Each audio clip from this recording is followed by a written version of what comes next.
Hi guys, and welcome to Stock Management System developed using C++ Builder. And let me show you guys how this works. Right here, the details of Sammy Moore can be found on this table right here. There we go, that's Sammy Moore. And if you want to add more details, all you just need to do is to click on Add, or you can navigate with this if you want. Okay, let's click on Add. And right in here, select whatever product you want, enter how many of those you would like.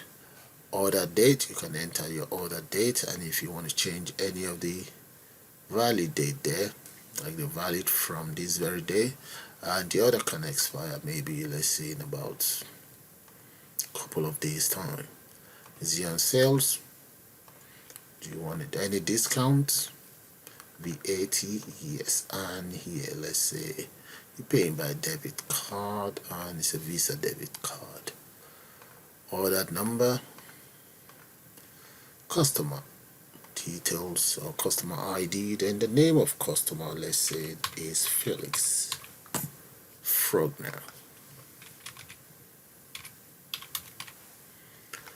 And Mr. Frogner lives in number 19 Lincoln Way. There we go. All we then need to do is to add it all up and just hit on total there. Now let's see the details of Mr. Felix Frogner. If you come in here, we should be able to see the details of Felix Frogner right there. Now let's go back in here, and we can even go straight into the database, and right there, those are the details of Felix Frogner. So I'm going to minimize that.